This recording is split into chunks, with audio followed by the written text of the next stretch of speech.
back to new Rockstars. It's me, MT, and Immortals of Aveum just dropped a new gameplay trailer for their new upcoming Magic first-person shooter, and it looks absolutely insane. So let's check this beast out together, shall we? Because I am beyond excited for this new spin on the FPS genre from Ascendant Studios. And of course, major thank you to Electronic Arts for sponsoring this video, and to Ascendant Studios for letting lead combat designer of Immortals of Aveum, Jason Warnke, to spend some time with us to talk about this game. Very chill dude, and I love talking to him. So let's get into it. Alright, so in this gameplay trailer for Immortals of Aveum, Jack, Zendara, and Devon are about to embark on a super dangerous mission directly into a massive magic disrupting storm full of lethal enemies. But listen, a measly sandstorm ain't nothing for the Lucian army's elite attack squad known as the Immortals. I mean, they got Gina Torres as General Kirkin leading the team, so if you've seen Gina on Firefly, you know this lady means business. Get prepped for a combat drop.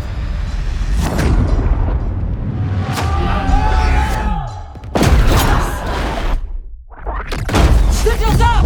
Let's move! Like, I freaking love how they all summon their sigils at the same time when Zendara yells, "Sigils up." That's how you know that's one synchronized team. But hey, if you don't already know about these magic wrist wands that are at the center of combat for Immortals of Aveum, my boy Jason has got you covered. It's a piece of technology that they've developed that allows them to focus the magic inside of them to create forms of powerful spells. Immortals of Aveum is all about thinking on your feet as you learn to master 3 types of spells on a chaotic cinematic war adventure. Blue magic called Force Magic, green magic called Life Magic, and red magic called Chaos Magic. We know all about Chaos Magic over here. Each with their own primary and heavy fire spells, as well as control spells that manipulate your enemies in crazy ways. Like, you can even slow down time in one of the spells. Freaking dope. And each of these magic color types bring their own unique battle flavor to the battle table that encourages players to be creative and think of sick combos of magic abilities to completely annihilate your fierce enemies. A form of magic comes from the caster, so the way that the Lucians and most of the enemies you see in the game today present their magic is through these different archetypes. So blue is about shields, it's about powerful protection and railgun style headshot precision with their blue bolts or their arrow shots. Yeah, I noticed that in the gameplay. I was like, all right, this one's fast. I dig it. Yeah, mouse and keyboard's really probably gonna go for blue, you know. Okay. Red is about Noted. Big, wide swaths of chaotic energy that bathes over a battlefield, and protection, self-protection, so armor. You'll see a lot of red characters get up in the fray. We call them the berserkers often because they get into your face, they do as much damage as possible. They want to get as close to you as they can to do as much damage as possible. It's chaos magic, so it's in the name. It's like, I want to do some damage. Yeah.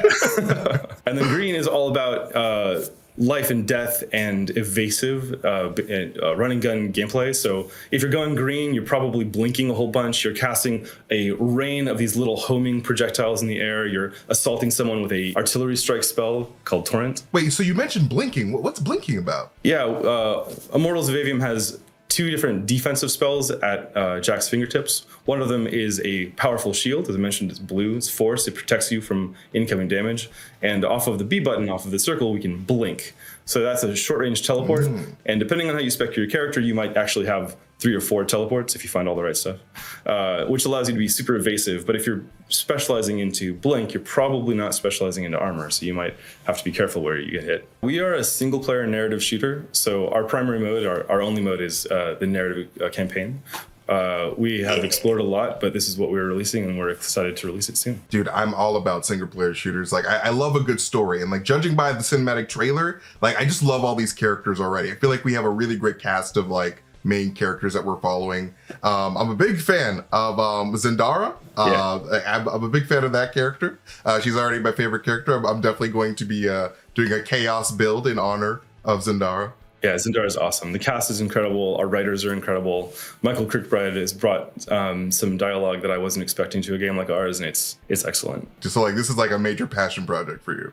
Absolutely. I mean, I say it around the office as a joke, but it's kind of true. I hope people like this game nearly as much as I do. Dude, I love seeing developers like actually put their heart and soul into a game, because that's how you know it's going to be one of the good ones.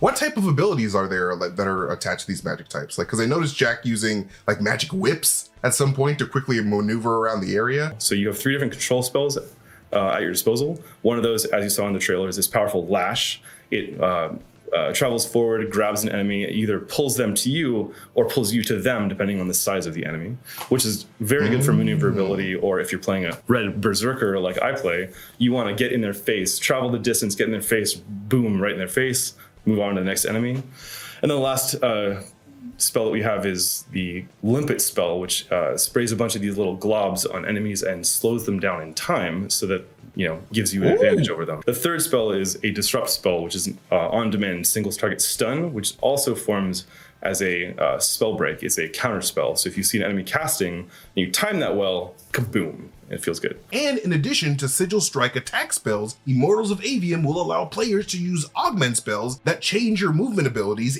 and give you new ways to interact with the environment, as well as limited use Fury spells that are more powerful than Sigil Strike primary fire spells and are powered up with consumables. But out of all the spells, my personal favorites so far are the Dominion ultimate spells that channel all 3 magic color types to help you absolutely delete those silly soldiers of evil that stand in your way like a bunch of stupid idiots. Like, do they not know who you are? You're Jack. You're a Triarch Magnus. You've got a face tattoo. You're a man with truly nothing to lose. So we have one, what we call Dominion spell. Dominions are our ultimates. That one is called Immolate. It is a beam of hyper-focused magic of all 3 colors.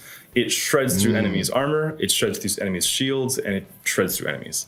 It's That's what I like to hear. That's what I like to hear in my games. A shredding technique, that's all I need. I want to shred through their flesh to get them out of my sight. I'm all about it. This actually, if you don't mind, is a pretty good segue into a sub system in our game called Shred. So the primary thing about our game is the core element of our game is about choosing spells that you like, focusing on those, getting talents that builds out your playstyle, and then gear that supports the playstyle also. But the sub level, the next tier down in difficulty, is enemies have a defensive spell of the appropriate color. So you have a shield.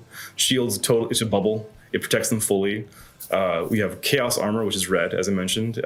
Red is about getting in close, so they cover themselves in armor, getting close. It reduces all the damage that they take in perpetuity. And then you have Regen, so then an enemy can cast Regen on themselves to heal, or a Magnus might cast Regen on a whole bunch of enemies and have them constantly heal. And Shred is a concept in our game that counters that. So a little bit of Simon Says, if you see a dude with a blue defensive spell, you want to switch to blue, wreck that down, and then move back to your playstyle. Okay. We want to keep players cycling spells. We want you to experience the different magic colors, but also we want to make sure that combat is diverse, dynamic, and exciting at all times. That's what I noticed about like both these trailers, is that like you're just constantly flicking through the different magic types because you're just thinking on the fly to address the specific type of enemy that you're fighting. And I'm like, it's more like of a thinking game than like your regular first-person shooters, which I love. I'm like, yes, I need to give me something like strategic, give me something that I have to think about that gets me very like engaged in the game, which I this is going to be super amazing. I love this. On-the-fly tactics are important to us, yeah.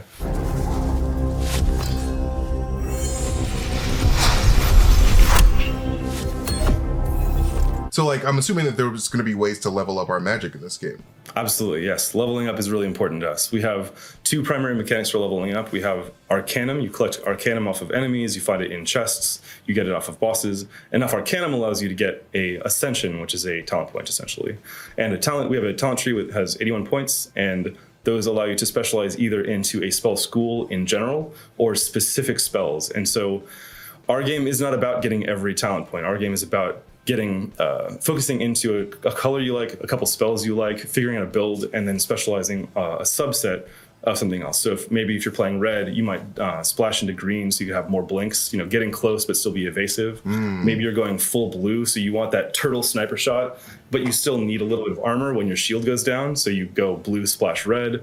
It's very exciting. Dude, I love that, because like it sort of encourages like multiple playthroughs of the campaign, because it's like, all right, I did a blue build last time, so now I want to go red. Let's see how that goes. So like, I love that so much. Like you customize your own wizard. I freaking love that so much. It's gonna be dope. Customization is really important to us. Sure. Immortals of Aveum also allows you to enhance and manipulate your spells with magic rings, enchant all of your spells and equipment with magic totems, and upgrade your passive abilities and stats with mystic bracers. However, one of my personal favorite parts of this Immortals of Aveum gameplay trailer were the dungeon puzzles that players will have to solve as they progress through the game. And I was super excited to ask Jason about those too. I noticed that there was a lot of like puzzle elements in this game. Like the gameplay trailer had some like very Zelda-esque, it seemed like, all right, solve this puzzle in this room type of deal. Like, is that going to be like a main staple of this game? Absolutely, yeah. We wanted to keep it from being a 9-hour adrenaline rush. We want to have you have the moment to explore.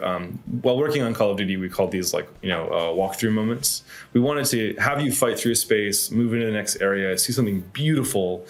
But also then you discover a puzzle. To get through that door, you must solve this puzzle. You must figure out this traversal bit. So yeah, that's a core theme to our game. Combat, traversal, and puzzles. What would you say like is the element that you're the most excited for players to experience in Immortals of Aveum? That's hard. I've been doing this for almost 5 years now. Oh wow, that's your baby. I'm the artist who sees all the paint, who never made it to the canvas, but also the painting is beautiful. And so I'm really excited. Every time I watch a reaction video, I've actually seen yours as well.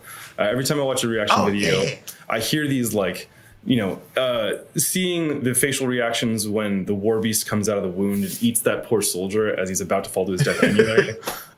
Every time someone during the little teaser, there was a little bit of a lash onto a lash point, which sent, the player flying in the air, and then, they returned fire down out of the air.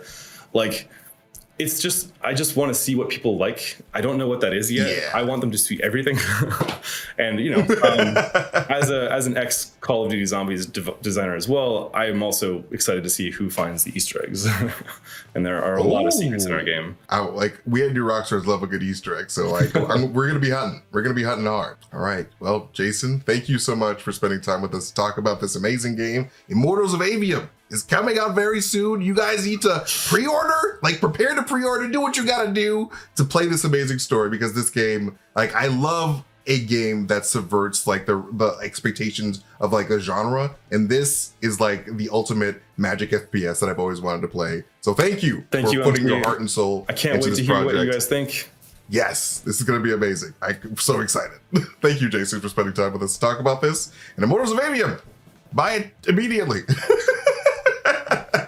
But anyways, thank you guys so much for watching this video. You can follow me at MasterTainment on Twitter if you guys want to see me tweet some really weird stuff and really fun theories. But most importantly, you can follow New Rockstars wherever we are on the social medias. And again, do not forget to pre-order Immortals of Aveum as soon as you can, because that game is coming out very, very soon, only in a few months. And we thank EA again for sponsoring this video. You guys are amazing.